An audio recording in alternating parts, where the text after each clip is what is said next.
장표가 많은데요. 그냥 편하게 보시기 위한 형태로 준비를 했고요.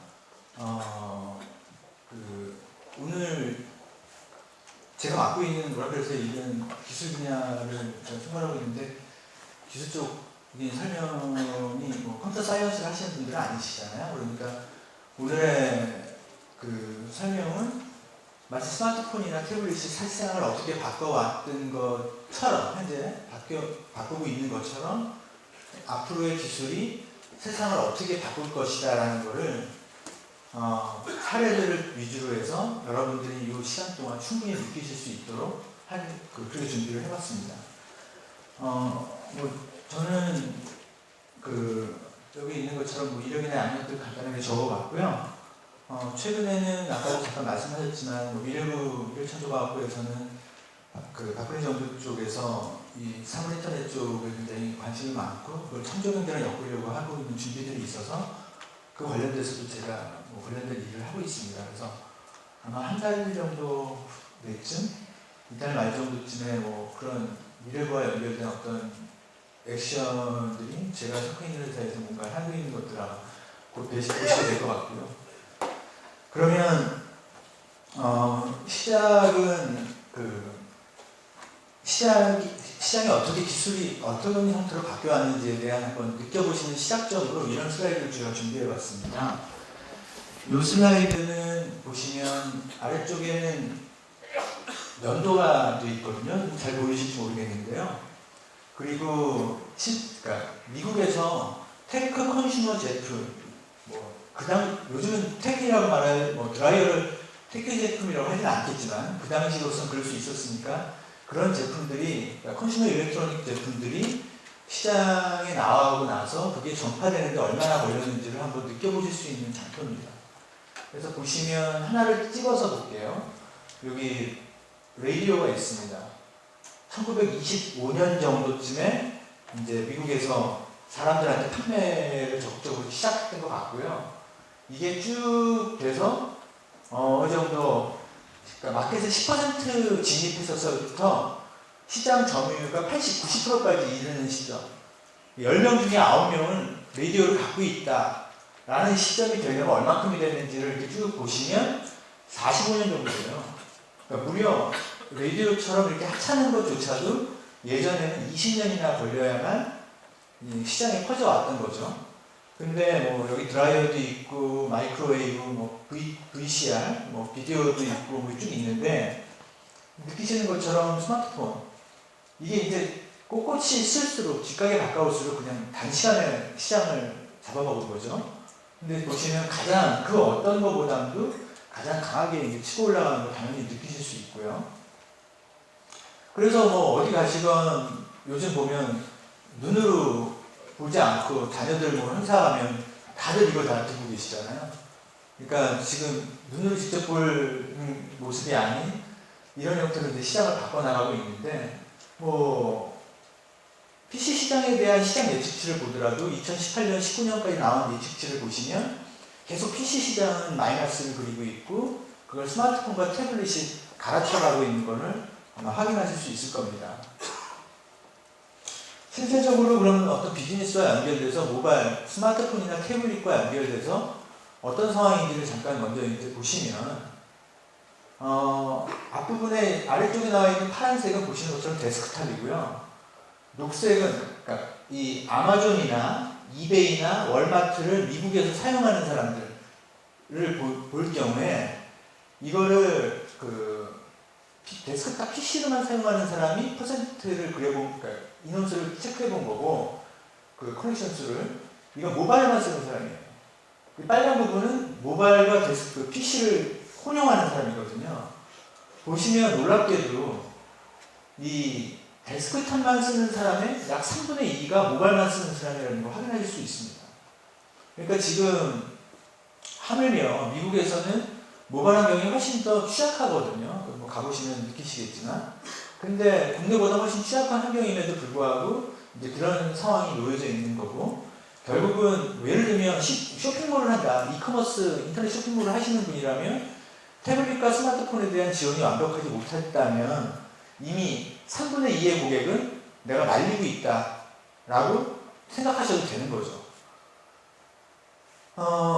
제가 이제 IoT 가기 전에 이제 시장에 바꾼 분위기를 좀 느끼시기에 몇 가지 더 준비했는데, 제가 이거는 월스트리트저널에서 뽑은 자료인데요. 이 장표들은 오라클에서 만든 자료가 아니라 제가 항상 밤마다 이제 해외 뉴스 사이트를 많이 보기 때문에 거기에서 이제 발췌한 자료들이었거든요. 월스트리트저널에서 그 PC 사용에 TV에 꼭 소모하는 시간보다 그 기타 다른 디바이스에서 소모하는 시간이 크다라는 기사를 내면서 이런 장표를 준비했는데요. 이 장표의 재미있는 부분은 저는 이거였어요.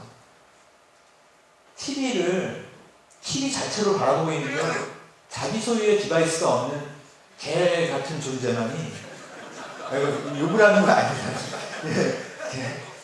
개와 같은 존재만이 지금 이걸 보고 있고요. 나머지는 다들 다른 디바이스 보고 계시거든요. 지금 미국에 보면 혹시 OTT라는 용어 아시나요? 혹시 OTT.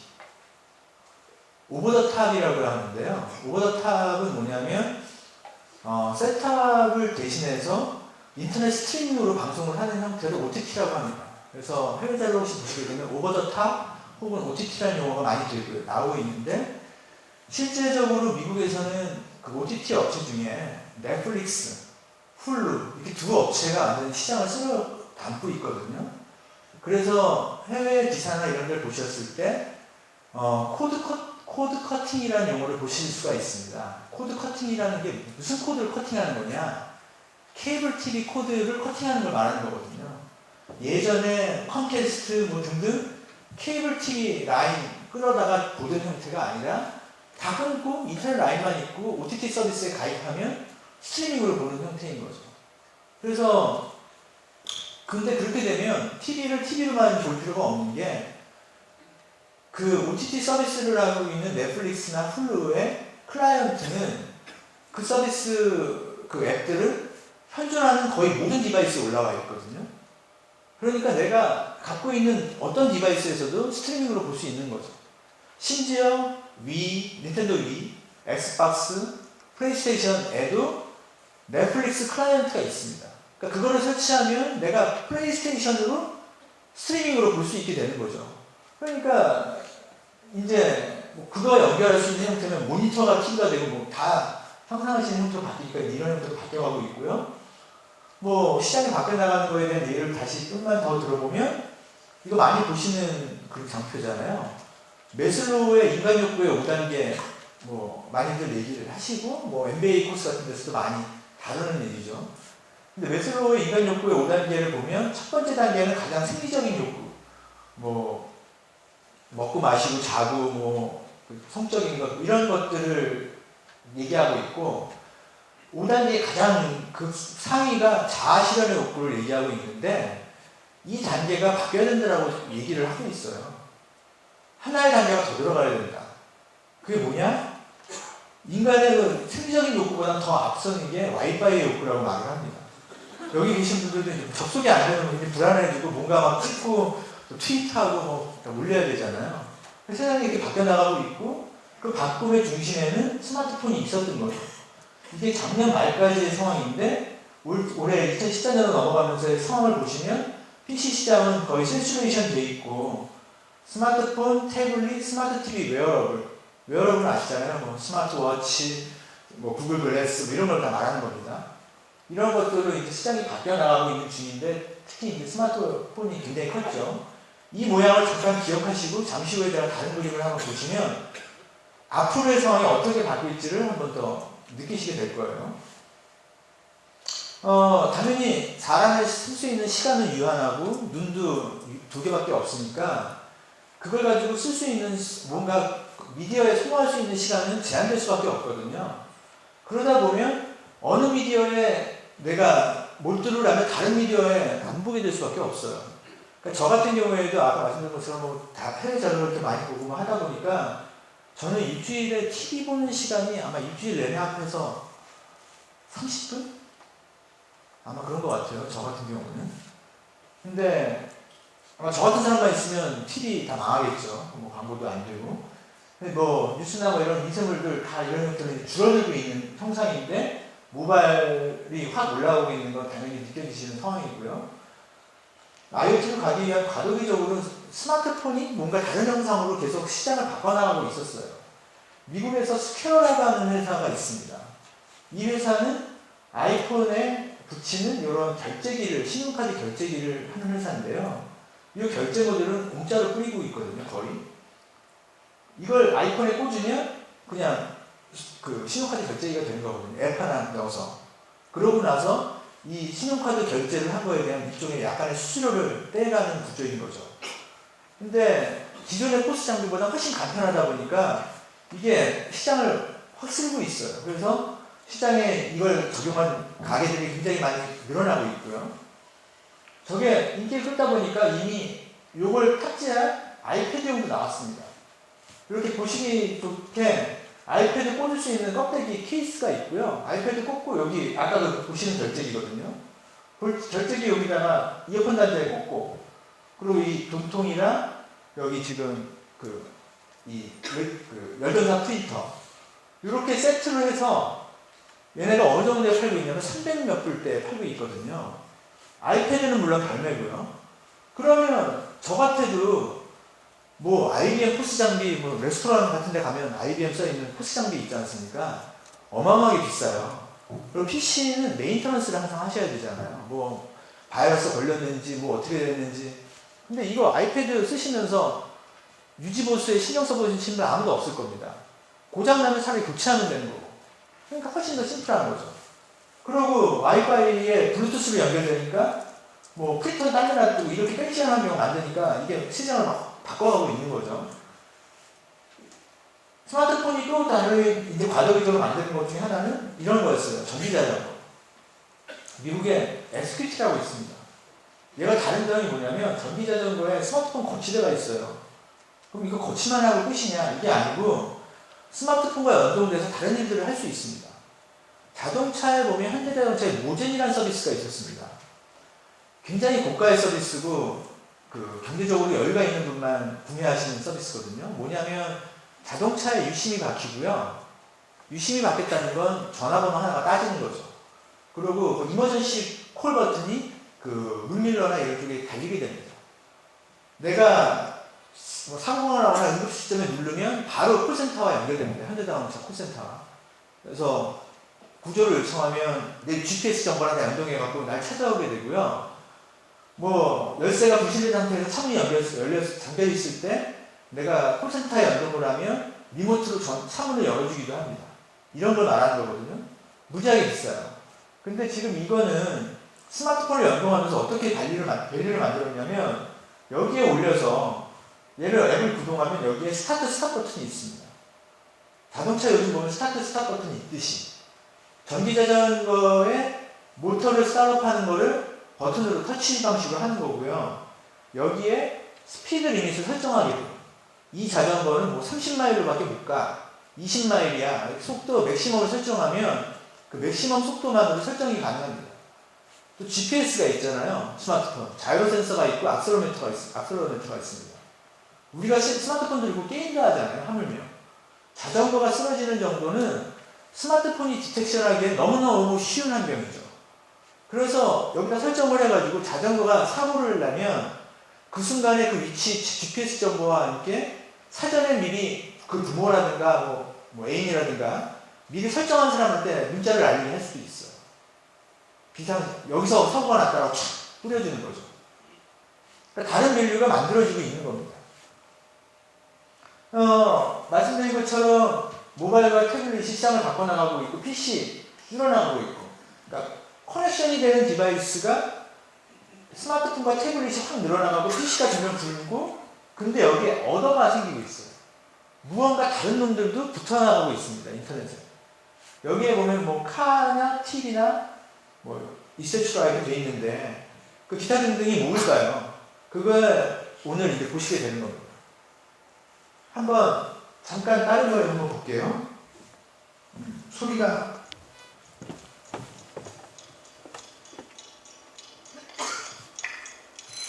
여기 보시면 스마트폰을 끄는 거를 터치를 안 하고 근접 센서로 화면을 위를 훑으면 되게 돼 있고요. 근접 센서 들어간 거 많이 보셨을 겁니다. 아직 안 되는 거는 이렇게 펼쳐지는 거 아직 못하고 있죠. 근데 어쨌든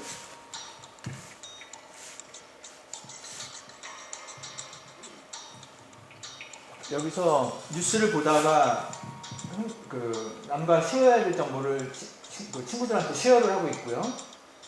커넥트된 거울입니다. 커넥티드 거울을 이용해서 정보를 보고요. 역시 거울을 만지지는 않고 근접 센서로 컨트롤하고 있습니다.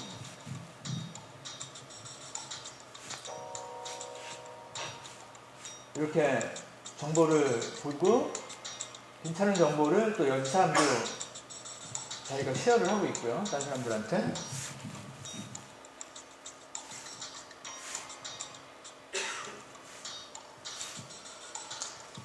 보시면 모니터가 투명한 모니터입니다. 상대방한테 화면을 제껴서 그 사람이 보기 좋은 방향으로 넘겨주고요.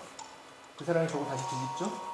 근데 그 사람이 그 모니터를 가지고 디자인을 해야 되는 것 같아요. 그래서 이제 신문 헤드라인 같은 걸 디자인 시안을 갖고 디자인을 하고 있고요.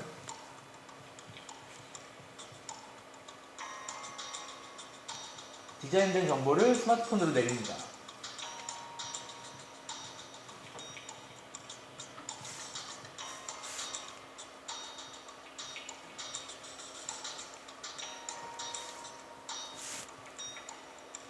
그래서 그 정보를 보고 밀어서 옆 사람한테 전달을 해주죠. 시안을.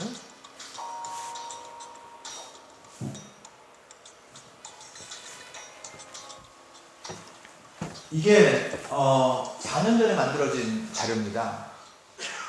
4년 전에 2014년이 이럴 거다라고 만든 자료인데요. 여기에 있는 기술 중에 두루마리 액정, 그러니까 말려서 펼쳐내는 액정을 제외하고는 현재 기술로 다 가능한 거거든요. 그래서 지금 보면 이제 이게 거울이 보시면 그 네트워크에 접속된 사물이 어떤 밸류를 내는지에 대한 시작점을 잠깐 맛을 보신 거고요. 지속적으로 이제 보시게 될 건데, 뭐 아시는 것처럼 옛날 메인프레임, PC, 그 다음에 데스크탑과 인터넷, 스마트 디바이스, 그 다음 넥스트 텀을 뭔가 웨어러블, 그러니까 IoT의 시작점이 될 게 개인한테는 웨어러블 디바이스가 되는데 이제 웨어러블이라고 얘기를 하고 있습니다.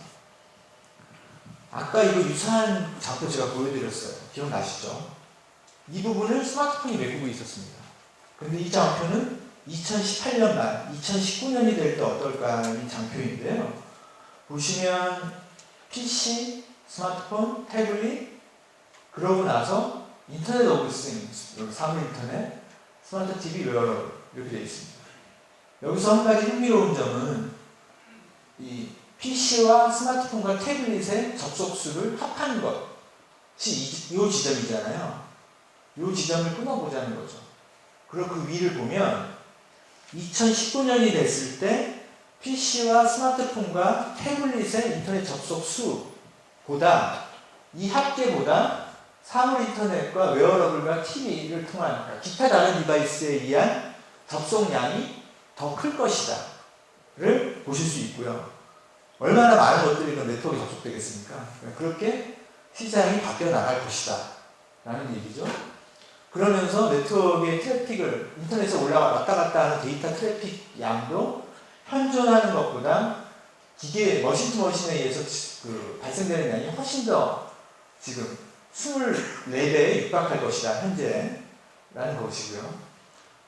요즘 TV 사면 국내 밴더들, 그러니까 중소업체가 아니고 다 스마트 TV가 될 테니까 스마트 TV, 커넥티드 카, 뭐 게임 콘솔 이런 것들이 다 네트워크에 붙는 형태로 바뀌게 될 거고요. 시장을 예측할 때 가장 편하게 볼 수 있는 것 중에 하나가 이제 가트너의 자료입니다. 가트너는 매년 9월 달에 스트래티직, 탑10 스트래티직 테크놀로지를 발표를 하거든요. 제가 매년 9월에 그 자료를 입수를 해서 이 장표를 새로 그리고 있습니다. 아마 올 9월이 지나면 제가 또 장표를 만들어서 2011년을 빼고 시프트 시켜가지고 여기다 15년을 그려서 만들겠죠.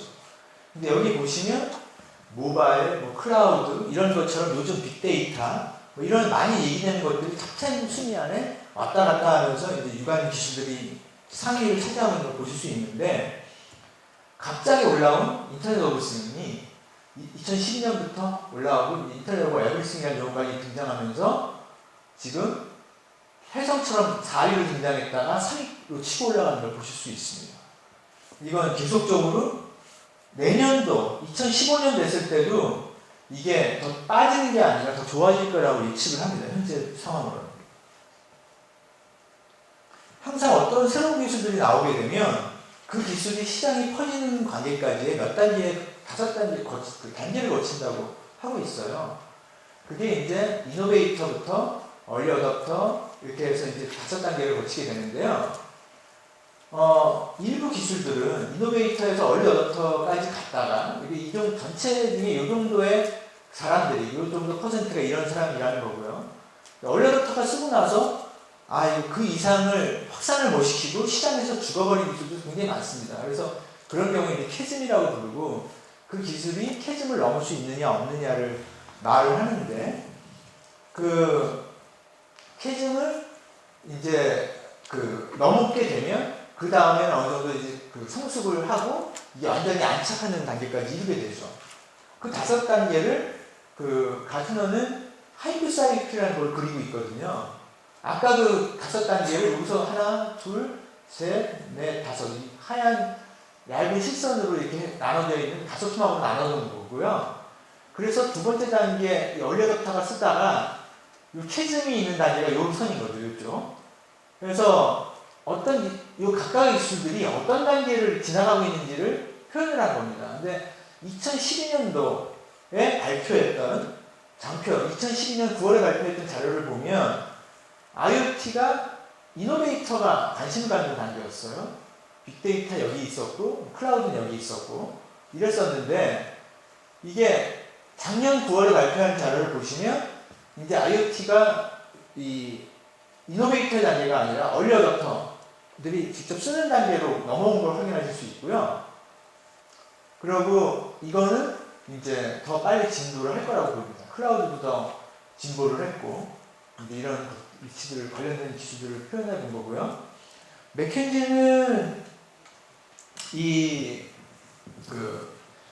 세상을 바꾸 12개의 디스트럭티브 테크놀로지를 이제 선정을 했는데, 맥켄지 컨설팅이 선정한 12개의 테크놀로지를 보시면 여기도 IoT, 모바일 이런 것들이 클라우드 이런 게 이제 세상을 바꿀 거라고 하고 있는 걸 확인하실 수가 있고, 그 중에서도 IoT의 경제에 미칠 파급력에 대한 예측치를 한번 보시면, 모바일 같은 경우에는 이게 트릴리언 달러입니다. 조 달러거든요.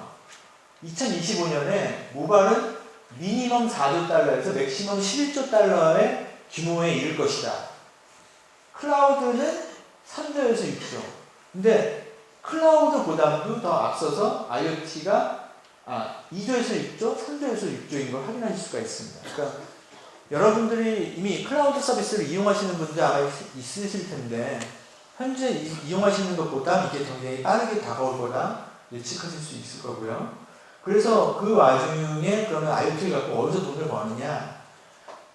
제가 이따가 뒤에서 여러 가지 상황을 보여드리겠지만, 그 IoT가 되는 어떤 다양한 센싱 디바이스들, 종단에 놓이는 그런 디바이스단이 아니라 그 디바이스로부터 데이터를 모아서 그걸 다 모으고 분석해서 어떤 밸류를 낼 수 있는 새로운 서비스들, 그런 영역이 가치를 만들어내는 영역이 될 거다라고 예측을 하고 있습니다. 실제적으로 지난 한 해 동안 미국에서 보면 킥스타터라고 하는 거는 크라우드 펀딩 사이트입니다. 내가 무슨 기술이 있거나 뭐 새로운 것들이 있을 때, 심지어는 이게 꼭 기술뿐만 아니라 음악도 마찬가지예요. 그래서 미국에서 뭐 내가 새로운 거 하나 띄워보고 싶다, 근데 이거를 글로벌하게 띄워보고 싶다고 했을 때 가장 유명한 사이트가 킥스타터입니다. 그러니까 한번 관심 있게 보시면 좋을 것 같고요. 저도 자주 들어가 보는 사이트고요. 킥스타터를 접속해 보면 킥스타터 아이폰용 앱도 있습니다. 근데 이제 장르가 있어요. 예를 들면 내가 음악가인데 아주 특별한 음악을 하고 있는데 대중적이지 않아요. 그래서 레코드 레이블에서 계약을 안 해준 거죠. 이 사람이 그거를 잠깐 맛보이기로 보여주면서 나 앨범 하나 내려고 그러는데 이거 뭐 10불, 15불씩 좀 돈 모아봐라. 그래서 만약에 뭐 10,000명 이상 모이면 내가 음반 내가 보내줄게. 그러면 사람들이 펀딩을 뭐 10불씩 하는 거죠. 그래서 그 돈이 그 임계치에 딱 모이면 실제로 이 사람이 그 돈 모은 거 가지고 레코드 레이블 찾아가서 직접 자기가 음반 내서 그걸 사람들한테 뿌리게 되는 거거든요. 그 돈에 육박하지 않으면 그냥 그 모금은 펀딩은 캔슬되고 다시 그냥 그 펀딩했던 사람한테 돌아가는 방식인데요. 여기에서 작년 한 해 동안 굉장히 많은 그 사람들이 모금을 했고 그런 개미 펀딩을 한 것들이 모여서 굉장히 많은 돈이 만들어졌고 그렇게 모아진 돈을 갖고 많은 프로젝트가 열렸다는 거죠. 근데 그 중에 기술과 관련된 거 10개를 제일 돈 많이 몰린 거를 뽑아본 거고요. 이거 개별로 보려고 하는 게 아니라 제가 그거를 좀 이렇게 선택을 딱 모아보면 보시면 뭐 3D 프린팅 많이 들으셨고 있지만 뭐 이런 것들 안드로이드가 올라가면 하드웨어 보드인데 뭔가 이렇게 베어보드라서 뭐 센서를 달고 뭔가 개조를 할 수 있는 그러니까 IoT 개발을 위한 개발 플랫폼이 될 수 있는 것 스마트 홈으로 만들어내는 역시 IoT의 영역입니다. 사물 인터넷의 영역 몸에 있는 웨어러블 역시 사물 인터넷의 영역이거든요. 그리고 이런 디바이스가 와이파이 커넥션을 할 수 있는 모듈 역시 사물 인터넷으로 할 수 있는 어떤 이네이블러예요. 그러니까 대부분 보면 여기에서 상위권으로 돈이 펀딩이 됐던 것들 중에 절반 이상이 사물 인터넷과 관련된 거라는 걸 확인할 수 있어요. 그러니까 실질적으로 여기에 돈이 몰리고 사람들이 뭔가를 하고 있다. 실질적으로 벤처 캐피탈에서 펀딩을 해주는 현상을 보더라도 미국에서 이게 다 그런 IoT와 연관된 회사들이고요. 그 회사들이 요거는 이 파란색 막대는 뭐냐면 회사의 기업 가치를 밸류에이션을 해본 겁니다. 밸류에이션 한 게 어마어마한 규모로 밸류에이션이 되고 있다는 거죠. 이 영역이. 그러니까 이 영역의 굉장히 미래 가치에 대해서 글로벌하게 굉장히 높은 평가를 받고 있고 지금 일례로 네스트 혹시 들어보셨나요? 얼마 전에 구글이 인수한 회사입니다. 이 네스트라는 회사를 구글이 인수한 지가 한 달 정도 되는 것 같은데요. 한 달에서 한 달 반? 이 회사를 얼마에 인수했냐면 17조에 인수했어요. 17조. 돈 단위가 이렇게 이해가 되시나요? 그럼 17조는 어마어마한 양이잖아요. 근데 이 회사가 만든 게 뭐냐면 인터넷에 접속된 온도 조절기 집안에 그 보일러도 조절하고 하는 온도 조절기이자 벽에 붙여서 그러니까 스모그 센서 불이 나거나 뭐 이렇게 했을 때 그 연기나 그 냄새로 이게 그 불이 나고 있다 뭐가 타고 있다라는 걸 감지하는 그거 만든 거 이 회사의 제품이 현재 달랑 2개 그게 다입니다. 온도 조절기 화재 감시기 근데 그걸 17조에 샀다고 하면 이해가 되십니까? 말이 안 되잖아요. 이 회사의 근데 그 모듈이 뭐가 다르냐면 일반적인 모듈이 아니고요. 이런 겁니다. 이 회사가 만든 온도 조절기가 터치입니다. 일단 터치를 하면서 이제 액정에 막 이렇게 막대기가 이렇게 조정이 되는데 이게 인터넷에 접속돼 있어요. 왜? 항상 날씨 정보를 인터넷에서 얻어옵니다. 그러니까 내가 이 현재 행전하는 인터넷의 그 일기예보와 현재 날씨를 가지고 얘가 받아들이면서 내가 조작하는 집의 온도 조절기를 조작하는 패턴을 다 보고 있습니다. 일주일 단위, 한 달 단위, 1년 내내 내가 한 걸 다 학습하면 얘는 그걸 다 학습한 걸 가지고 스스로 셀프 러닝한 결과를 갖고 컨트롤을 하기 시작합니다. 이 사람은 항상 밤에 주중에는 항상 보면 수요일날은 뭐 수업이 있는데 항상 늦게 오네. 예를 들면 여름에는 어떻게 쓰고 밤에는 비가 올 때는 어떻게 쓰는구나 이 사람은. 한겨울에 눈이 오면서 영하가 20도가 되면 어떻게 썼고 한여름에 어떻게 했어 라는 거를 다 학습하고 있는 거죠. 조정을 사람이 하면 그걸로 움직이지만 조정을 하지 않으면 학습된 거에 의한 최적의 상태로 얘가 스스로 컨트롤을 합니다. 이게 사물 인터넷이 갖는 어떤 밸류인 거죠. 근데 이 회사가 인수된 이유는 이 회사가 그 키 엔지니어가 토니 페덜이라고 애플에서 아이팟을 만든 사람이에요. 아이팟을 최초로 내놨던 사람입니다. 그 개발의 핵심 멤버였다. 근데 여기 이 회사의 멤버는 엔지니어들이 다 애플의 핵심 엔지니어 200명이거든요. 그러니까 이 회사의 온도 조절기 화재감식이 달랑 2개를 17조에 산 게 아니라 애플 출신의 엄청난 걸 만들어낼 수 있는 잠재력이 어마어마한 200명의 엔지니어를 17조에 산 거죠, 구글은. 이런 걸 이제 앞으로 계속 만들어낼 겁니다. 무언가 새로운 창조를. 실제로 제가 이제 지난 2월 말에 모바일워드 콩그라스라고 하는 행사에 바르셀로나에 다녀왔었는데, 이 행사도 이번에 보면 항상 모바일이 키였는데, 올해 테마가 뭐였냐면 Creating What's Next였어요. 모바일이 아닌 그 다음 넥스트 턴이 뭐냐, 이거에 대한 거를 이제 하려고 하고 있었고요. 시간 확인을 좀 편하게 하기 위해서 시간을 풀었습니다. 그러면 실질적으로 여러분들이 어떤 게 일어날지를 좀 편하게 보실 수 있게 이제 바디부터 제가 몇 가지를 좀 준비해 봤는데요. 사람들의 몸의 개인별로 가는 형태가 가장 처음에 시도될 것들입니다. 아까 뭐 스마트워치, 구글 글래스 얘기 드렸지만 그거 말고도 미국에서 실제로 벌어지는 것들, 나이키 퓨어밴드라고 있어요. 이미 국내에서도 살 수 있습니다. 손목에 차고 달리고 뭐 테니스를 하고 뭐 여러 가지 하면 어떤 운동을 얘가 하고 있는지를 이 손목에 찬 게 판단을 해서 내 칼로리 소모를 계산해 주는 거거든요. 그리고 스마트폰과 연동해서 내가 얼마큼 칼로리 소모했다가 다 해주는 게 있습니다. 유사한 걸로 뭐 피피플렉스, 조버너 다 국내에 들어와서 수입돼 갖고 판매하고 있습니다. 그런 게 지금 여기 이 영역이고요. 스마트 커넥티드 약병이 있어요. 뭘까요? 집에 인터넷 터브에 연결되어 있고요, 네트워크에. 내 약 먹을 시간에 램프가 깜빡입니다. 약 드세요라고 램프가 깜빡이는 거고요. 약을 먹었는지 여부는 약병이 열렸다 닫히는 거하고 디텍션을 하게 되어 있습니다. 약병이 열렸다 닫히지 않으면 안 먹은 거기 때문에 계속 하면서 이제 스마트폰에 막 찍찍 막 진동 오고 이제 약 먹으라고 알려주는 거죠. 애기 오줌 싸는지도 들여다보지 않고도 확인할 수 있게 하는 것도 가능하고, 뭐 독거노인들에게 몸에 뭔가를 붙여서 그분이 갑자기 이렇게 쓰러지시거나 하면 그걸 디텍션 해가지고 병원이나 자식들이나 누군가한테 알려주는 일도 할 수 있고요. 그게 가정으로 넘어가면 개인이 아닌 그 홈 오토메이션 쪽에, 그리고 전력을 컨트롤하고 홈 시큐리티를 연동하는 거에 시도가 되고 있습니다. 이게 다 미국에서 이미 판매하고 있는 제품이거든요. 벨킨의 위모라고 하는 게 있습니다. 스마트 콘센트입니다. 원래 콘센트에 이런 거를 하나 더 사서 꽂습니다. 그러니까 콘센트에 콘센트를 꽂고 그 콘센트가 다시 구멍을 내줘요. 그리고 얘와 연결된 허브가 있어요. 무선 인터넷 그 공유기 같은. 집에 공유기 옆에 그걸 답니다. 그러고 내가 아까 저렇게 콘센트를 하나씩 달았잖아요.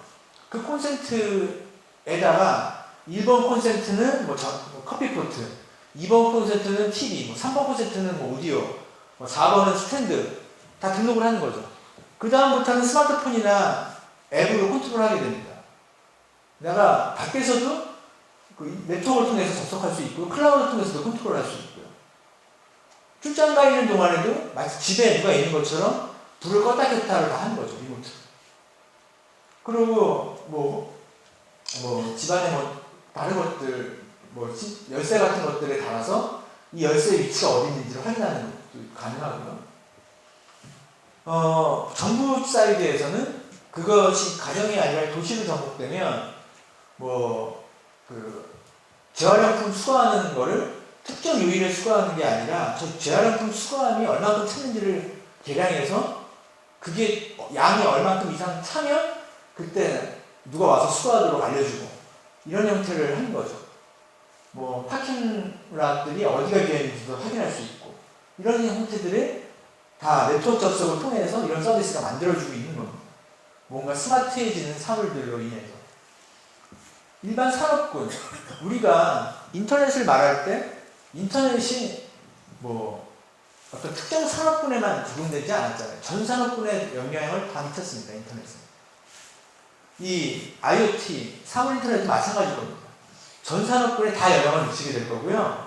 그거에 관한 뭐 하나의 여러분들이 곧 보시게 될 상황을 예를 들면 제가 속하는 회사가 그 국내에 삼성전기와 그 일렉트로닉 쉘프 레이블이라는 걸 가지고 같이 좀 일을 했던 게 있습니다. 일렉트로닉 쉘프 레이블, ESL이라고 하는 건데요. 가끔 요즘 신문에도 나오더라고요. 삼성전기가 뭘 했다. ESL이 뭐냐면 이마트나 그런 데 가시면 신라면 코너 앞에 가시면 신라면 얼마다라고 스티커 붙어 있습니다. 그거 가격 바뀌면 항상 일일이 사람들이 붙여야 돼요. 이마트 전체 규모를 보면 그거 일일이 갈아붙이려면 그거 엄청난 중노동일 겁니다. 가격이 만약에 10원씩 매일 바뀐다면 아마 그거 하나 하려면 죽겠죠. 근데 그거를 전자태그 2잉크 요만한 레이블로 바꾸는 겁니다. 몇 군데 이마트부터 현재 시범으로 적용이 시작됐고요. 이미 가보시면 뭐 롯데나 신세계 같은 데도 그런 거 보실 수 있을 거예요. 그 요만하게 돼서 이제 전자시계나 이런 것처럼 화면처럼 나온 거고요. 얘는 2잉크라서 화면을 바꾸기 전에는 전력 소모가 거의 없거든요. 그러니까 수은전지 하나로 동작이 되는 겁니다. 그리고 걔가 직비라든가 이런 메시 네트워크 구성으로 연결되게 되어 있고요. 내가 그걸 하나하나 거치하면서 이거는 신라면 코너, 이건 무슨 코너라고 다 등록을 하는 거죠. 이 하나하나를 다, 이거 아이디 얼마는 어느 코너에 놨던 거. 그러고 나서 내가 중앙에서 네트워크로 컨트롤하는 겁니다. 그냥 네트워크로 컨트롤해서 다 이거 값을 다 임의로 바꿔낼 수 있거든요. 이런 형태로 이미 정보를 게더링하는 것뿐만 아니라 디스플레이하는 형태도 바뀌어 나가고 있는 거죠, 세상에. 지금 환경 쪽도 마찬가지예요. 공해에 대한 거, 공해를 상황들, 환경, 소음 공해 상태, 뭐 이산화탄소 배출량 다 센싱해서 그걸 네트워크로 모아낼 수 있고요. 뭐 아마존의 벌목 현장, 누가 찾아다니지 않아도 그런 걸 다 디텍션하게끔 만들어낼 수 있는 거죠. 온갖 것들. 모두가 얘기할 때 모바일 다음을 그래서 IoT. 그 중에서도 이제 웨어러블이 될 거라고 얘기를 하고 있습니다. 웨어러블에 대한 리스크가 굉장히 높고요. 그 웨어러블 중에서도 뭐냐? 당분간은 보면 스마트워치가 커질 거다. 보실 수 있고, 스마트워치 말고, 액티비티 트래킹, 아까 말한 몸에 채워서 내 활동량을 체크하고 검사를 하는 것들이 있고, 그거 외에 다른 웨어러블이 여기에 차지할 거라고 시장을 예측하고 있습니다.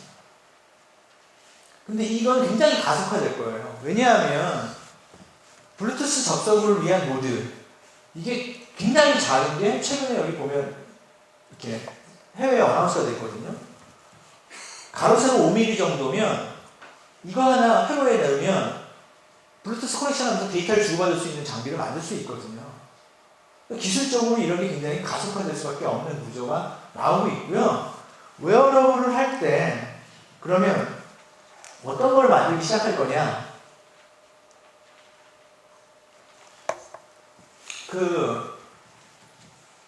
웨어러블 디바이스를 받아들이는 정도를 미국의 성인 약 7,000명을 대상으로 설문조사를 한 결과입니다. 보시면 클립, 만보개처럼 어디에 채우는 거, 허리에 차건 뭐 여기에 옷에 채우건 클립으로 채우는 거, 이거에 대해서는 사람들이 제일 받아들이기가 용이하다는 거죠. 거부감 없이. 손목에 차는 시계 형태, 잘 받아들일 수 있습니다. 쭉 돌아서 안경 형태, 구글 글래스 같은 거. 받아들이는 정도가 확 떨어지죠. 팔뚝에 차는 거. 더 싫어합니다. 팔뚝 위에 차는 거. 그러니까 사람들이 내가 무언가를 채워서 뭔가 정보를 받아들이고자 할 때 어디에 붙여서 어떻게 받아들일 거냐라는 것들을 좀 더 사람들의 선호도를 감안해서 붙여줄 때 아무 데나 붙이면 안 된다라는 고민이 필요하다는 거고요. 그러면서 이제 그런 것들을 스마트 시계다. 거기서 타이핑할 수는 없잖아요. 그럼 보이스 컨트롤, 제스처 컨트롤을 하는 게 맞을 거예요. 그러니까 보이스나 제스처 컨트롤을 할 거고, 어떻게 전력 소모를 적게 하면서 계속 유지할지, 어떻게 3G나 4G나 NFC, 블루투스 어떻게 접속을 만들지, GPS, 액셀로미터, 자이로 센서 어떤 센서들을 최대한 어떻게 활용할지 그러면서 소프트웨어 플랫폼을 만들어서 거기에 어떻게 다양한 앱을 개발하고 올리게 만들지 이런 것들에 대한 고민을 해서 환경들을 구축해야 된다라는 거고요. 그런 시도 중에 하나가 사람들 중에 요즘 아까 같은 그 클라우드 펀딩 사이트를 통해서 진행되는 것 중에 스마트 반지가 시도되고 있습니다. 저 누구보다도 제가 오라클 내에서 가장 심한 얼리 어댑터라고 사람들한테 불리고 있는 사람이거든요. 애플 TV 처음 나왔을 때 샀고요. 뭐 구글 크롬캐스트가 뭐 미국에서 출시되면 바로 사갖고 들고 들어오는 사람입니다. 예전에 아이패드도 국내에 안 들어왔어요. 마찬가지입니다. 근데 그런 저마저도 스마트워치는 아직 안 샀어요. 갤럭시 기어 너무 허접해 보였고요. 그걸 굳이 차고 싶지 않았거든요. 근데 현재 상태에서 보면 스마트 반지는 관심이 가더라고요. 우리가 시계는 사람들이 손목이 2개밖에 없고 또 어릴 때 저는 제가 그렇게 좋은 시계 산다는 의미 아닙니다. 누구는 뭐 태그오이요, 누구는 까르띠게 시계 한 1,500만 원짜리 차셔야 되는 분이 있지 않습니까? 근데 그런 거 차시는 분한테 스마트 시계라고 40만 원, 30만 원짜리 차시라고 하면 차시겠어요? 안 차요. 왜냐하면 시계는 또 다른 면에서 패션이거든요. 근데 손가락을 10개나 되니까 손가락 하나쯤은 허용할 수 있는 거죠. 스마트폰과 연동해서 뭐 문자가 오면 여기 진동이 오고 여기 이렇게 오는 거죠. 마크가 뭐 전화가 온 거 뭐 어떤 상황들이 표시가 되는 건데 여기에 이렇게 시계가 나오고요. 이런 형태. 얘가 화면에 있는 반대면은 그 스타트, 스탑, 플레이, 스탑, 포즈 버튼이 터치가 있어서 음악을 내가 이렇게 여기를 터치를 하면서 그 스마트폰 음악을 컨트롤할 수 있는 거죠. 이런 시도들을 이제 해나가고 있어요. 이게 지금 돈을 펀딩을 모으고 있고요. 펀딩이 모아진 상태에서 올 여름이 지나고 나면 첫 배송이 시작될 예정에 있습니다. 미국에서. 뭐 애플도 웨어러블의 첫 시작으로 아이워치라고 하는 거 애플이 공식으로 말하진 않았지만 루머는 끊임없이 얘기하면서 나올 거다 말하고 있고 애플이 현재 보면 그 헬스케어 전문가를 계속 하이어링하고 있어요. 그래서 왜 하이어링 할까? 여기에 헬스케어 전문가가 그 기술을 접목해낼 것이다. 근데 그게 단순히 의사를 말하는 게 아니라요. IT 기술로 사람의 생체 정보를 획득하는 거에 관련된 기술자를 들어가고 있거든요. 애플이. 그러면 결국 시계에다가 뭔가를 붙이셔서 이걸 참음으로써 뭔가 생체 정보를 취득하고 분석하는 일을 할 수 있을 거다. 심지어 여기 나온 것처럼 뭐 심장 마비도 미리 예측하는 일도 할 수 있지 않겠냐. 이런 것들을 사람들이 말하고 있고요. 뭐 이런 걸 모듈러라는 형태로 만들어서 뭐 생체 정보를 취득하는 거건 뭐건 어떤 기능별로 모듈러 형태로 해서 레고처럼 조립하는 형태도 시장이 갈 수 있을 거다 예측을 하고 있습니다. 제가 아까 말씀드렸던 그 바르셀로나에 열렸던 그 MWC 올해 그 삼성은 기어 PC라는 걸 만들었었고요. 소니, 그 다음에 중국의 화웨이 다 이런 형태의 방수도 되고 하는 어떤 이런 것들을 만들어서 이제 시장을 만들어가려고 준비를 하고 있었죠. 또 다른 진행되는 걸 보면 일본에서의 상황인데 이런 웨어러블들이 많이 나오게 되면 직업의 행태도 바꾸게 될 겁니다. 간단한 스포츠를 가리키는 정도는 셀프 스터디가 가능할지도 몰라요. 한번 보시면 골프 장갑에 꽂는 거거든요. 골프 장갑에 꽂고요.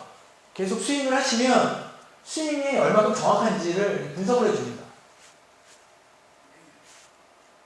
테니스 라켓에 뒤에 꽂고요. 치시면 백핸드, 포핸드를 얼마나 내가 했고 그때 내가 라켓의 중심에 공이 맞았는지 라켓의 둘레, 엣지 사이드에 맞춰서 내가 때리고 있는지도 분석을 해줍니다. 이런 걸 옛날에는 내가 스스로 분석할 방법이 없었어요. 붙여내면서 계량하고 분석하면서 무언가를 할 수 있는 일들이 시작되고 있는 거죠. 심지어 먹는 거, 건강에 관심 많잖아요. 스마트 포크도 미국에서 시도가 됐습니다. 뭐냐면 포크인데요. 이 안에 액셀러미터가 잘 들어가 있어요. 포크질을 분석할 수 있습니다. 얘를 통해서 뭐를 하냐면요. 밥을 몇 분간 먹었는지를 분석합니다. 그러니까 5분 동안 미친듯이 먹었는지 30분간 먹었는지 또 포크질의 횟수를 분석합니다. 포크질 한 번과 그 다음 포크질의 간격을 분석합니다. 그러면 포크질의 간격을 분석하면 미친듯이 밀어넣는 사람인지 한 입 넣고 얘기하면서 천천히 먹은 사람인지를 분석하는 거죠. 그래서 이 사람의 내가 비만도 같은 걸 미리 넣어놓고요. 체중과 키를 미리 넣으면 그걸 가지고 당신은 밥을 이렇게 폭식을 하면 안 돼. 이런 것들을 가이드를 하면서 이 사람한테 멘토링을 하게 되거든요. 이 스마트 포크에 뭐가 들어가 있냐면 바이브레이터가 들어가 있어요. 뭐가 될까요? 이 사람이 원래 패턴보다 과하게 움직이면 드르르 바이브레이터가 진동을 합니다. 경고를 주는 거죠. 너 지금 뭔가 잘못 먹고 있어. 이렇게. 이런 식의 일들이 진행되고 있고요. 스캐너들하고 해외에서 굉장히 각광을 받고 있는 건데요. 이런 겁니다. 사이즈 굉장히 작습니다. 여기에 약간 투명한 창 부분이고요. 여기를 이렇게 잡고 이마에 댑니다. 10초 정도 지나면 뛰면 여기 위에서는 빛을 내면서 사람이 혈관 쪽에서 정보를 얻었고요. 해서 어떻게 되냐면 맥박, 그 다음에 산소 포화도, 그 다음에 심정, 여러 가지 심박수부터 해서 여러 가지 약 10개의 신체 정보를 습득을 합니다. 10개의 신체 정보를 매일 습득해서 매일 내가 10초씩만 된다면 내가 어느 부분이 어떻는지를 거기서 미리 디텍션할 수 있는 거죠. 그 변화를 계속 측량하는 이런 일도 지금 시도가 되고 있고요. 얘는 뭐냐면 레이저 광선을 이용한 라만 분광기입니다. 라만 스펙트럼 분석기인데 옛날에는 이런 장비가 하드웨어로 설계돼서 만들어졌기 때문에 어마어마하게 비쌌어요. 근데 여기서 레이저를 쏘고 받아들이는 반향파 그 스펙트럼을 분석하는 기계만 만들고 그 정보는 스마트폰으로 넘겨서 옛날에 회로로 다 만들었던 거를 스마트폰 앱으로 구현을 한 거죠. 얘를 통해서 뭐를 하냐면요. 음식물 위에 쭉 한 20초 정도 훑습니다. 그러고 나면 그 분석된 반향파를 갖고 스펙트럼 분석을 해서요. 이거는 소금 얼만큼에 슈가 얼만큼 그 다음에 에그가 얼만큼 있는 어떤 성분으로 이루어진 거야. 이거의 물질의 성분을 알려줍니다. 그러니까 내가 뭔가 이런 걸 컨트롤해야 되는 사람은 훑고 나서 성분 분석도 하고 먹을 수도 있는 거죠. 물론 이게 우리나라 같이 무슨 부대찌개 그럼 이거 덜어서 먹잖아요. 내가 얼마큼 먹었는지 알 수가 없어요. 이걸 내가 정확하게 하려면 이 센서를 목에 달아야 되겠죠. 자기 목에다가 이 센서를 달고 목 안으로 넘어가는 걸 양을 측량하면 가장 확실하겠지만 그렇게까지 할 사람은 없으니까. 어쨌든 근데 이런 식의 시도들이 해외에서 시도되고 있는 겁니다. 몸의 신체에 붙여서 파스같이 붙이는 건데 밴드같이 얘가 이 신부전증 부정맥이 있는 사람들을 분석해내고요. 얘가 어떤 안 좋은 시그널이 발생됐을 때 알리게 할 수도 있고요. 구글 같은 경우에는 스마트 콘택트 렌즈를 어나운스 했었어요. 이거 구글 렌즈 같은, 구글 글래스 같은 거 아니고요. 처음에는 저는 처음 이 기사 딱 봤을 때, 이거 쓰면 터미네이터처럼 앞에 정보가 펼쳐져가지고 바라보면 눈에 나오는 건가 했는데 그게 아니고, 당뇨병을 환자를 위한 겁니다. 이 막은 2개의 막으로 이루어져 있고요. 그 안에 투명한 2개의 콘택트 렌즈 막 사이에 이 센서 장비를 넣어서 얘가 이 눈물을 가지고 원래 당뇨병 환자들은 당이 너무 떨어지거나 높아지면 문제가 되잖아요. 너무 떨어지거나 당이 너무 높아지거나 이 상황이 벌어지면 그걸 디텍션해서 알리기 위함입니다. 근데 아직 이게 사용을 나간 건 아니고 테스트 되고 있는 걸 어나운스 했던 거고요. 근데 이거에 대해서도 아주 의학적으로 말들이 많아요. 뭐냐면 그동안 우리가 당뇨를 측정할 때는 손가락이나 이렇게 따가지고 피를 내서 측정을 했었죠. 그거는 명확하다고 봤는데 눈물을 통해서 나오는 게 당을 측정할 수 있긴 한데 사람들이 아직 과학적으로 의학적으로 검증 안 된 게 이 당이 약간 수치가 떨어졌다, 수치가 올라갔다, 이게 피에서는 확실하게 그냥 실시간적으로 반응을 하는데 눈물에서 과연 실시간적인 반응을 느끼느냐, 이게 또 갭이 있을 수도 있다는 거예요. 그래서 그런 부분들에 대한 얘기도 하고 있습니다. 어쨌든 이런 식의 센서를 엮어서 치료가 되고 있고요. 제가 속한 오라클 같은 회사는 수화 가능한 센서를 만드는 회사를 투자를 했습니다. 대규모 투자. 이 회사는 FDA, 미국의 FDA는 미국의 식약청인데요. 식약청에서 허가를 받은 최초의 먹어도 되는 센서입니다. 소화가 되는. 근데 이게 뭐를 하냐면, 보시면, 이거 간단하게 말씀을 좀 드려보면,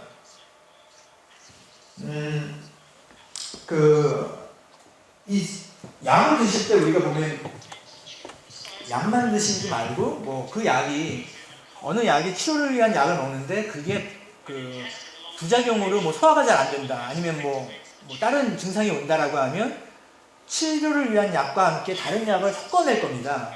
근데 그 섞어서 먹는 약에 하나를, 이 약을 추가하는 거고요. 그게 몸에 투약이 되면서, 몸 밖에 붙여진 패치, 파스 같은 거와 정보를 주고받고요. 그걸 가지고 스마트폰과 연동을 해서 정보를, 그 스마트폰을 경유해서 백엔드에 병원 내지는 그런 곳에 정보를 전달하는 거죠.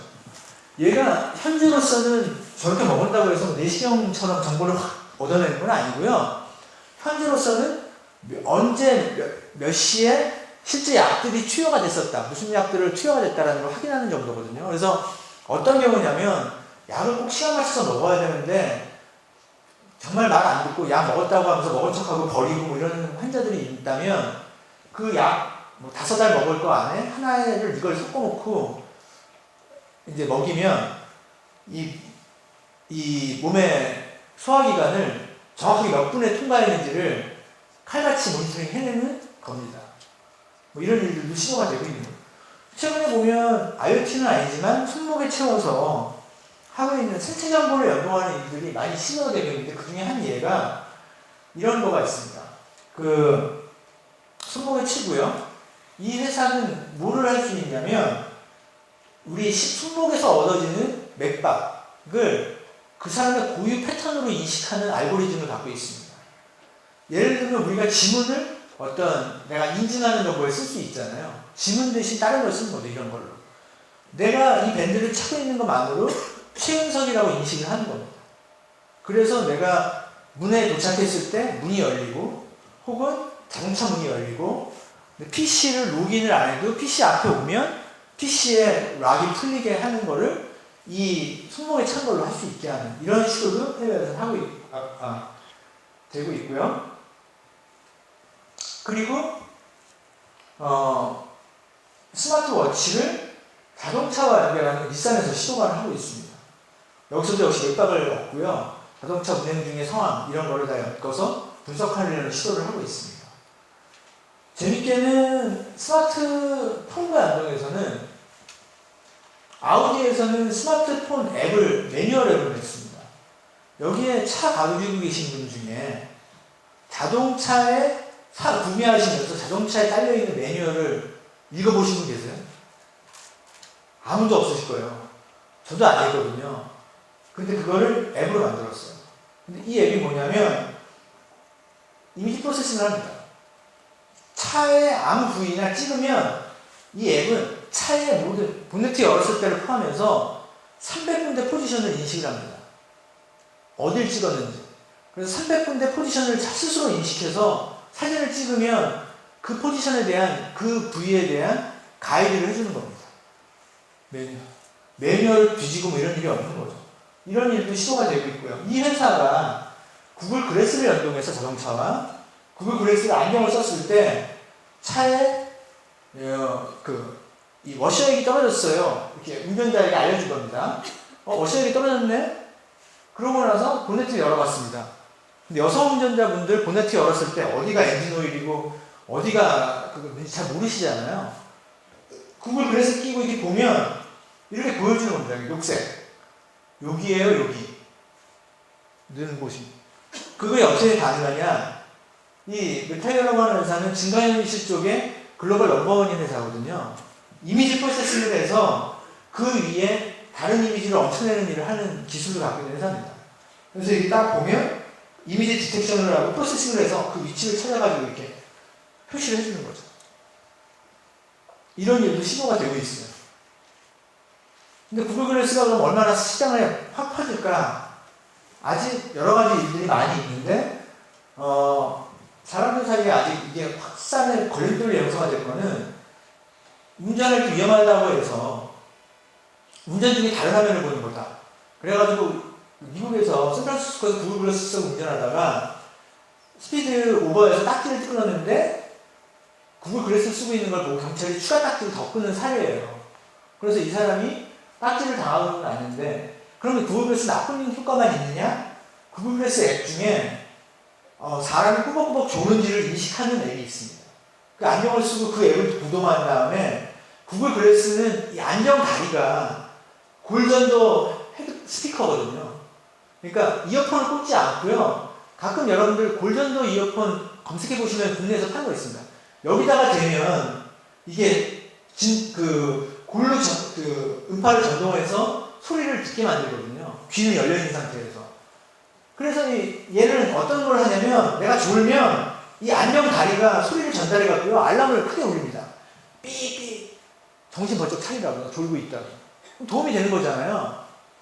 근데 어쨌든 다른 게 개입이 되니까 많이 많았고요. 근데 아까 딱지 끊었던 이 여성이 항소를 했어요. 나 그때 이거 화면 안 보고 있었거든? 내가 왜 보지도 않았는데 나한테 딱지를 더 끊어. 항소를 했고 결국 그 법정 소송에서 이겼습니다.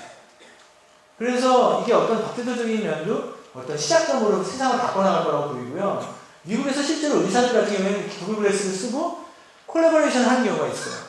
내가 어디서 의사의 시선이잖아요. 이게 여기 카메라가.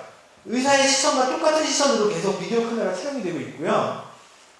만약에 다른 주에, 멀리 떨어진 주에 이 영역, 다른 영역의 전문가 의사와 논의를 해야 된다면 절개하면서 이 부분 좀 이거 위험하지 않아요? 그러면 딴 사람들이 이거 스크린 보면서 화상으로 회의를 하는 거죠.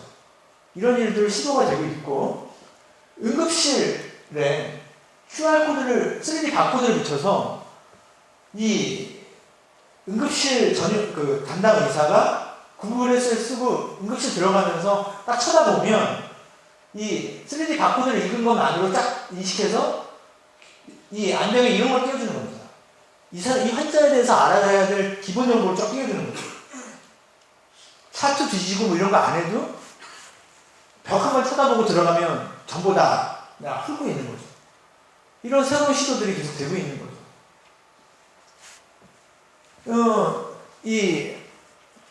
지금 아까 집에서의 시큐리티, 홈 시큐리티 장비들 간단하게 이렇게 세워놓고 조그만 겁니다. 이렇게 작은 거를 연동하는데 이게 단순히 카메라만 달린 게 아니라 적외선 센서나 이런 것들 다 갖고 있고요. 한번 깜깜한 상태에서도 모션 디텍션을 할 수가 있고, 에어 퀄리티도 체크를 하고, 습도도 체크를 하고, 집안에 이산화탄소 양이 많네요. 창문을 좀 여시죠. 이런 가이드를 할 수 있는 상태가 되는 거고요. 무언가 집에 있는데도 움직임이 감지됐다면 집에 뭔가 감지됐는데 어떻게 할래? 그래서 그때 사이렌을 울릴래? 전화를 할래? 이런 상황을 다 할 수 있는 게 시도가 되고 있습니다. 집 밖에 붙어있는 천정도 넥트워크가 연동돼서 작은, 생각해보시면 스마트폰에 카메라 생각해보시면 되잖아요. 그 점 같은 구멍 하나만 있으면 카메라가 있는 거고요. 스마트폰 최종을 누르면 집 안에서 집 밖에서도 누가 왔는지를 내가 이렇게 스마트폰으로 볼 수 있게 시도가 되고 있고, 아까 말씀드린 것 같은 그런 유사한 또 다른 장르입니다. 아까 또 설명을 생략하고요. 이런 거 붙여놓고 모든 것들을 다 컨트롤 할 수 있는 거고요. 그거를 다시 음성으로 컨트롤하는 장비도 미국에서 나왔습니다. 말로 하는 거죠. 전원 켜, TV 켜, 이렇게 말로 하는 거가 시도가 되고 있고요. LG가 지난 연말에 CES라고 하는 미국에서 하는 컨슈머 일렉트릭 쇼에서 홈챗이라는 기술을 발표를 했습니다. 가전의 스마트화를 LG가 시도를 했죠. 어떤 거냐면 가전 카카오톡 쓰시듯이 가전과 채팅방을 만드는 겁니다. 그래서 가전을 채팅방을 묻고 내가 가전한테 뭐 하고 있니? 이렇게 말하면 이 가전들이 저 뭐 쉬고 있어요. 저 뭐 세탁기 돌리고 있어요. 이렇게 답을 하고 있는 거거든요, 애들이. 그래서 얘네들한테 에어컨 뭐해? 뭐 하고 있어요? 에어컨 켜. 근데 어떻게 할까요? 온도 26도로 변경해. 내가 했어요. 이렇게 하는 거거든요. 이거 쓰고 싶으세요? 저 안 쓰고 싶거든요, 이런 거. 일단, 우리가 이렇게 오늘 강연도 제가 하지만 누군가와 얘기를 할 수 있다는 건 지적 수준이 같은 분끼리 얘기를 하는 겁니다. 이런 애들은 저와 지적 수준을 나눌 수 있는 애들이 아니거든요. 근데 이런 애들과 제가 대화를 나눈다면 이제, 자, 무슨 말 하셨죠? 계속 다시 말씀해 주세요. 화가 나겠죠, 이제. 그러니까 이거는 어쨌든 미국에서의 평가도 되게 안 좋았어요. 어쨌든 근데 과도기라고 보이고요. 삼성 같은 경우에도 스마트 어떤 앱으로, 직관적으로 이건 앱을 띄워서 앱에서 컨트롤하는 일을 시도를 하고 있습니다. 그런데 이런 일들이 계속 벌어지면 뭐가 벌어질까요? 보안에 대한 중요성이 이제 고민이 되겠죠. 실제로 미국에서 일이 있었고요.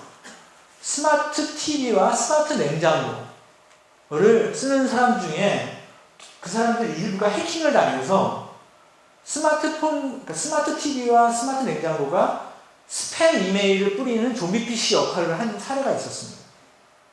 나도 모르게 내 냉장고와 내 TV가 남한테 스팸 메일을 뿌리고 있는 겁니다. 그러니까 그런 부분들에 대한 것도 굉장히 많은 고민이 돼야 되고, 아까 얘기했던 홈 게이트웨이 장비, 집안의 모든 것들을 가장 컨트롤하는 장비도 어떤 보안 업체에서 이게 보안에 취약하다 해서 그걸 막 시연한 적이 있었거든요. 그래서 이런 부분들에 대한 고민이 상당히 필요하다고 보입니다.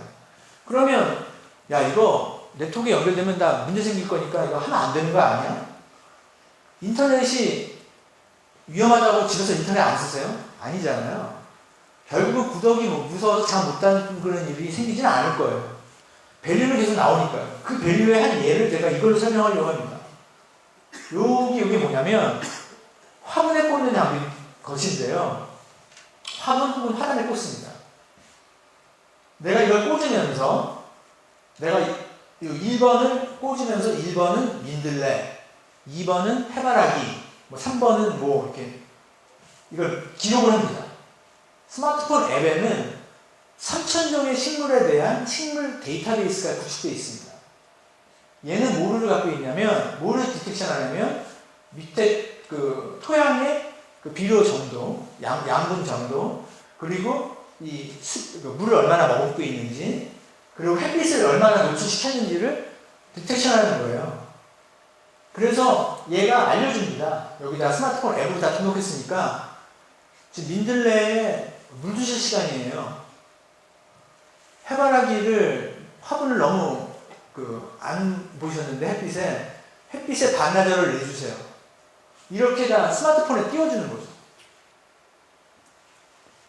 그러니까 이제는 식물에 대한 노하우가 없어도 얘가 시킨 대로 하면 말려 죽이거나 그렇게 죽일 일이 없는 거죠. 아예. 자동차에 대한 변화도 굉장히 빠르게 진행될 겁니다. 지금 셀프 드라이빙 카 굉장히 진화를 테스팅이 되고 있고요. 그런 것들이 심지어는 아침에 출퇴근의 모습도 이런 형태로 바꿔낼 거라고 예측을 하고 있는데요. 이게 말이 되겠어? 하지만 실제적으로 자동차 사고의 95%는 사람의 휴먼 에러에 의해서 일어난다고 합니다. 그러니까 굉장히 잘 컨트롤되면 오히려 안전할 수 있다고 하고요. 그래서 휴먼 에러를 줄이면서 훨씬 더 어떤 극간속을 줄여서 엔진 효율성을 높이고 여러 가지 이점들이 있는 거죠. 그 대신 운전자, 택시 사람들 없어지는 거고, 그거에는 당연히 수많은 센서를 달아서 계속적으로 분석하는 게 키입니다. 구글이 셀프 드라이빙카 계속 테스팅 하는데 왜 할까요? 운전할 때 운전하는 시간을 1시간씩 시간 버리는 시간에 웹서핑을 하면 자기 구글 서비스를 이용할 확률이 높기 때문에 그게 구글 매출에 연동될 가능성에 대한 걸 바라보고 있는 거고요. 시장이 이렇게 바뀌어가다 보면 또 다른 새로운 영역이 나온다는 게 이와 같은 새로운 디자인, 죽스라고 하는 거는 그 셀프 드라이빙 카 디자인 전문 회사입니다. 자동차의 디자인이 창문이 없는 거죠, 아예. 왜냐하면 제가 와이프한테 운전대에 맡기고 옆에 앉아있으면 되게 다리 힘들어 하거든요. 조수석에 앉아있을 때. 이와 유사한 걸 사람들이 느낄 수 있다는 거죠. 핸들을 자동차에 맡겨놓고. 아예 창문 없이 옆에만 보고 운전하는 형태로 바뀔 거라고 하고 있고요. 뭐 이거는 구글카의 모습들인데 뭐 넘어가겠습니다. 뭐 현재 테스팅 중인 거고요. 구글카가 바깥을 보고 분석해내는 형태입니다. 이게 이제 이런 장비를 달아서 분석을 하게 되는 거고요. 이렇게 사물들을 보고 인식을 해서 운전을 하는 거죠. 자동차가 이렇게 셀프 드라이빙이 되면 차를 선호하는 정보도 바뀔 겁니다. 엔진 성능이 아니라 다른 어떤 면들을 볼 것인지를 굉장히 다른 형태로 바라보게 될 것이고요. 자동차를 애플이 낼 수도 있다는 사람들 얘기도 하고 있어요. 애플카를 낼 거냐? 그건 아닐 겁니다. 근데 애플이 인수하는 가장 좋은 회사가 테슬라라고 사람들이 얘기를 합니다. 테슬라는 미국에서 굉장히 인기 있는 전기자동차 회사거든요. 형상이 이것처럼 센터피시아 여기 다 풀스크린 14인치 터치입니다. 여기도 다 터치고요. 그래서 이렇게 모든 공조시설을 다 컨트롤을 터치로 합니다. IT로 되어 있는 거죠. 근데 이 회사가 최근에 놀랍게도 애플의 소프트웨어 쪽을 리딩하는 VP, 부사장을 데려갔어요. 소프트웨어 컴퍼니의 리딩하는 역할을 데려가서 자동차 회사도 소프트웨어로 변화가 되고 있고요. 이런 게 잘 되면 향후에 운전은 안 하면서 자동차 앞에서 여러 가지 정보를 보면서 하는 형태로 시장이 바뀌어나갈 수도 있을 거다라는 거죠. 실제로 차와도 통신을 할 겁니다. 백엔드와만 하는 게 아니라. 앞차의 블랙박스 화면을 내가 주차가 보는 거죠. 내가 창문 열고 고개 빼지 않아도 앞차의 상황이 어떻게 벌어지고 있는지를 보고 추월을 하더라도 안전하게 추월할 수 있게 바뀔 겁니다. 이런 시도도 해보고 있고요.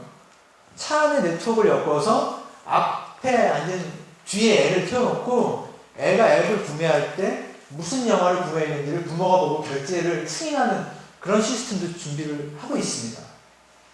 이번에 MWC 같은 경우에도 그런 거와 관련된 이건 퀄컴 스마트폰 칩을 만들어야 되는데 퀄컴의 부스에 메르세데스 벤츠를 놔두고 스마트 커넥티드 카를 구현해서 데모를 하고 있었고요. 중국의 GT도 애플의 시리처럼 이런 걸 연동해서 음성 컨트롤을 하는 걸 하고 있었고요.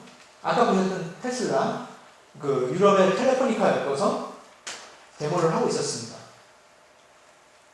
포드도 모바일 행사임에도 MWC에 나와서 아까 구글카와 유사한 이런 장비를 달아갖고 그 바깥에 상황을 디텍션해서 이렇게 분석을 하는 거를 시연을 하고 있었고요. 사람들이 왔다 갔다 하는 거를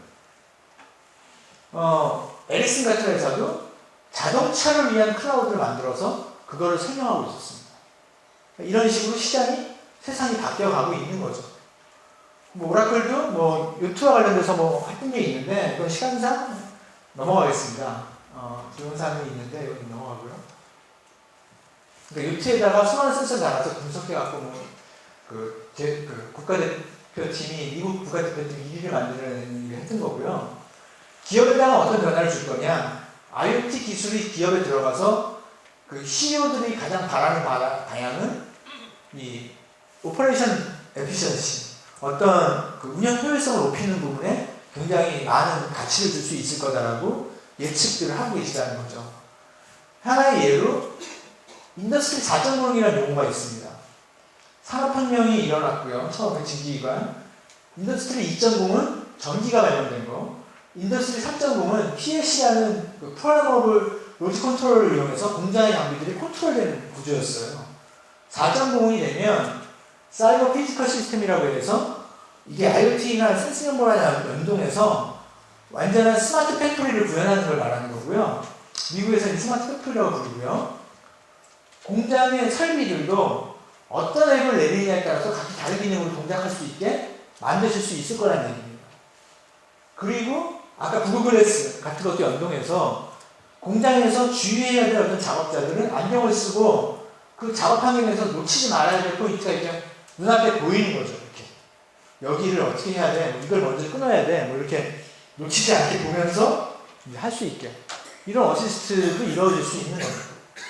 그래서 아까 말씀드린 인터넷 오브싱이 그전에 공장에서 쓰던 뭐 SCM, CRM, 뭐 ERP 이런 공장의 시스템들과 엮어져서 이제 사이버 피지컬 시스템이라는 걸 만들어내는 형상들이 진화가 될 거다라고 보이고요.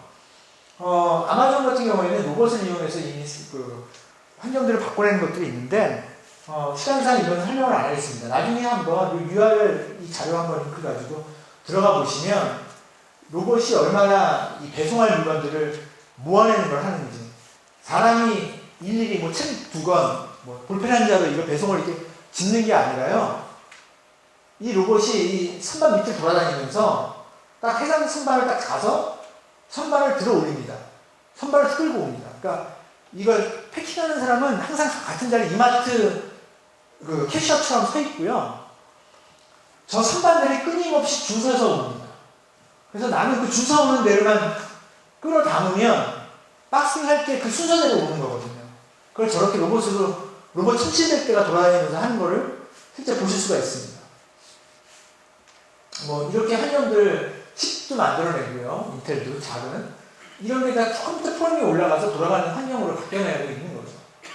기존 스마트폰과 많이 다른 형태들이 얘는 완전히 그 CPU도 그게 높고 메모리도 그게 높은 건데 굉장히 낮은 사양으로 만들어내는 일들을 하게 되고 오라클도 그런 일을 제가 있는 쪽에서 하고 있고요.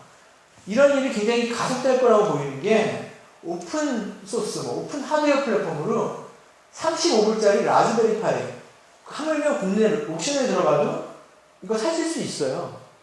이거 사서 오라클이 준비한 플랫폼이거든요. 깔면 그냥 센서 달아가지고 프로그래밍 뭔가 하실 수 있는 준비가 이미 시작된 겁니다.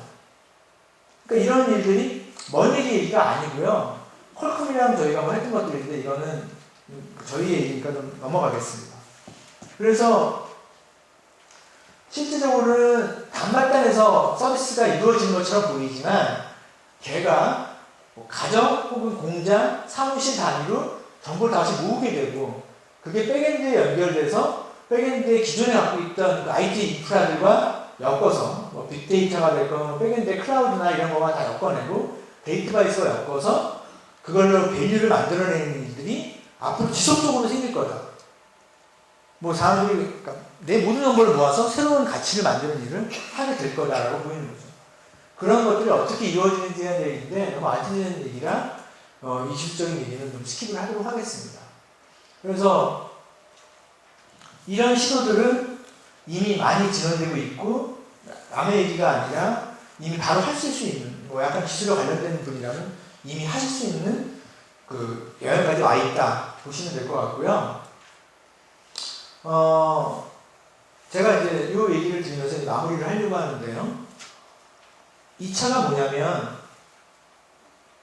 그 모델 번호가 제가 여기 적어놨었는데 잠깐 볼게요. GM의 EV1입니다. 그 GM이 이거를 언제 만들었냐면 그 지금으로부터 거의 10여 년 전에 이 차를 준비를 했어요. 그래서 이 전기 자동차를 그때 원래는 미국 그 정부에서는 공해를 줄여라 라는 게 미션이었습니다. 근데 GM이 너무 앞서 간 거죠. 공해를 아예 안 나오게 전기차로 가자라고 한 겁니다. 전기차가 되면 아시는 것처럼 모터와 나머지 기반으로 이루어지기 때문에 자동차는 원래 굉장히 많은 부품들이 공급되잖아요. 엔진을 비롯해서. 그러니까 기존의 생태계가 완전히 뒤바뀌어 버리는 겁니다. 자동차 회사에 부품 공급했던 수많은 회사가 도산하게 생긴 거죠. 그러다 보니까 이 뒤에 무슨 일이 있었는지는 아무도 모릅니다. 근데 이 당시에 이 자동차가 리스로만 판매됐는데 리스 비용이 다른 차들 리스 비용과 크게 다르지 않았어요. 그러다 보니까 약 2만 대를 끌었는데 2만 대가 미국에서 엄청나게 인기를 끌었고 3시간을 충전하면 100마일을 달립니다. 그 당시에. 그러면 3시간 충전하고 100마일 달리면 쓸만한 거죠. 그랬는데 이 차를 누군가의 뭐 미국 정부, 뭐 정유업체, 또 그 기존 자동차의 부품업체들의 커넥션 뭐 이런 거에 의해서 GM이 이 생산 라인을 없앱니다. 그리고 이 관련된 기술자를 해고를 했고요. 리스 차량 전 차량을 다 수거했습니다. 그리고 전량 폐기를 했어요. 그리고 없어졌습니다. EV와. 이게 꼭 뭐가 같냐면 그 많이들 경영 뭐 얘기하실 때 하는 저는 코닥의 사례. 얘네가 필름 파는 거 유지하려고 그 얘기 많이 이게 직업들도 아시잖아요. 그 필름 유지하려고 하다가 디카로 안 가려고 하다가 픽 갔지 않습니까? 코닥이 오히려 그런 디지털 이미징 센서 잘 먼저 했음에도 불구하고 똑같다고 보거든요. 내가 무언가를 지켜내려고 내 철학통 지키려고 무언가를 다른 형태로 거부한다고 해서 시장이 안 바뀔 거냐? 아니라는 거죠. 이미 아까 보신 테슬라가 완전 시장을 바꿔나가고 있고 다른 것들이 다 이미 바뀌어나가고 있고 GM은 오히려 시장에 밀려나가는 회사가 돼버린 거예요. 그래서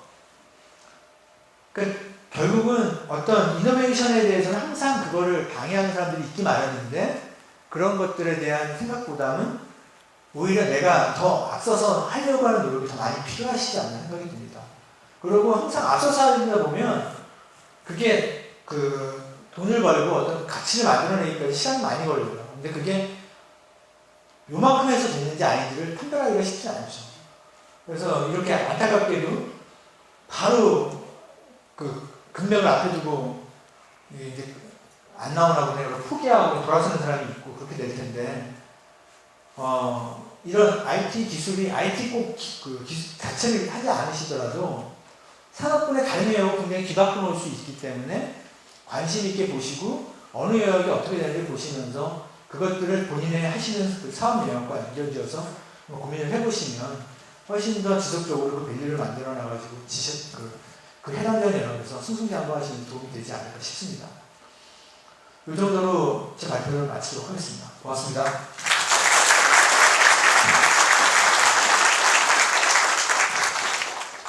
혹시 뭐 Q&A가 있으면 한두 개 받고 아니면 그냥 끝내도록 하겠습니다.